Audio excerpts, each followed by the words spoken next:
Welcome to this edition of the Biblically Inspired Life. As you can see, Baruch is sitting next to me, so we know what that means. It's Marriage Mondays. Today, we're going to discuss leveling up. Now, do you know what leveling up is? Not until you told me a few minutes ago. Leveling up, it means to improve your situation. And in order to do that, you really need to change your thoughts and kind of shift your mindset. And then you need to take action on that. So whether it's studying harder to get a better grade, working harder and doing some extra projects to get a promotion at work, all of these are just examples of ways to level up. Now, this is the time of year when a lot of people are doing what, Baruch? They make goals, they have new commitments that they're trying to fulfill. They're wanting to bring changes, positive changes into their life. Yes, I know many people have decided they want to lose 10 pounds. Some people have started a new Bible study or reading program, maybe want to eat healthier. But even on the blogs and YouTube channels of believers, I haven't seen a single one where they said they wanted to set aside time with their spouse. So the first thing I'd like to do is encourage everyone to make that a goal or a priority this year.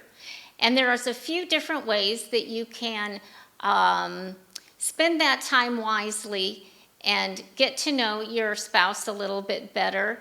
And one of those is one that we've discussed on this channel before, and that is our tea time. And we've really, I think, taken it a lot more serious lately in the last several months. During this Corona time, we've had more opportunity, but it's been a great way to get away from all of the distractions, conversations, work, and spend time with each other. It's not orchestrated, meaning that we're not having a specific topic that we're talking about, but just to chat with each other, see what's going on with each other. Maybe someone was thinking about something that, this is a great opportunity to share. Can you think of another way that a couple could spend time together in a meaningful way? Well, we also take walks together. Mm-hmm. So as we walk, we also talk. Different things come into our mind. We share feelings and such. And it's a way of bonding, reconnecting, and also sharing some personal things. Because you spend time, you walk a half an hour, or whatever, you begin to open up more with time. That's right. So, instead of always planning activities that are separate from your spouse, maybe there's an activity that you would like to do together as a couple instead of separately. And during this time, a lot of people aren't working, money can be very scarce. Having some tea at home, going for a walk, these things, listening to good quality music together, all those things don't cost any money, and they can be very meaningful. That's right. That's right. And another way I wanted to talk about leveling up, it came to my mind that so many times people will be talking and they'll say, well, does he make you happy? Does she make you happy? And the focus is always on, how does that person make me feel? And it struck me a couple months ago, well, how do I make Baruch feel? Do I make him happy? Marriage is God willing, a one-time event in your life, and it's with one other person, and we should really be striving to maximize that marriage, make it pleasing to God, and it would be also then enjoyable to each other. So I'd like to suggest another way of leveling up your marriage is to really evaluate if you're making an effort to make your spouse happy, instead of just evaluating if he or she is making you happy. So kind of reverse your thought process in that. And then that leads me to the third way of leveling up, which Baruch is going to discuss. Well, this is in one way a little bit embarrassing because probably we had been married 10 years, and I could tell that Rivka was not unhappy, but maybe disappointed. And I asked her, I said, what's not right? And she said, I would like for you to do some things. And I was very happy to do them, and she knew that. But she said, I would like you to do these things without me telling you that they need to be done.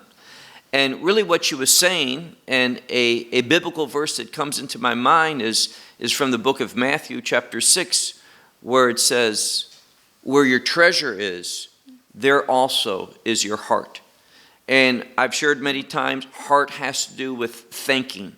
So if you're my treasure, I'm going to be thinking about her. And that means paying attention to things that go along around your life and such, and notice what needs to be done, how I can help, rather than being told, could you help me do this? Could you do this for me? To initiate. And I say it's embarrassing because we've been married now close to 35 years, and just recently I've decided to act upon that. And with the Corona time, we're at home more, and I've taken the initiative to try to anticipate what needs to be done, look and see, and I think that has, in my mind, I've seen a big dividend. I have endeared myself to you, and it's brought about positive changes between us. Yeah. That's very true. Would you agree? Yes, I would. And I think everyone can relate to the fact that asking someone to help you and getting their help is one thing, but them taking notice and taking the initiative and helping you without being asked really brings it to another level. And women, do not give up on your husbands. 25 years, but I learned. That's so right. There is hope. Right.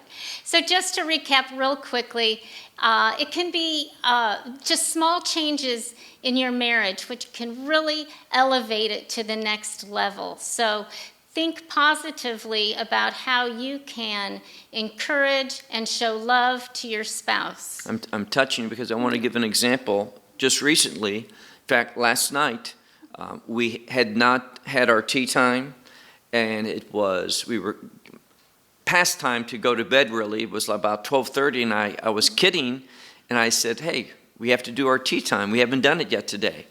And you said, okay. Yeah. So we began rather late, and we had some things today in the morning. So nevertheless, we did it, and it was so fun. And sometimes when it's just impromptu and you do it, it can lead to a better conversation, some things being shared. And it was a valuable time, in my mind, a very enjoyable time. And sometimes the impromptu things, the unexpected things, I think in one way, and you shared this, the fact that I didn't want to go to bed, I wanted to do that, here again, endeared myself to you. Yes. And you mentioned that you were thankful that I suggested it when, yeah. So we encourage you and we pray for you that you will invite some of these suggestions into your marriage and level up.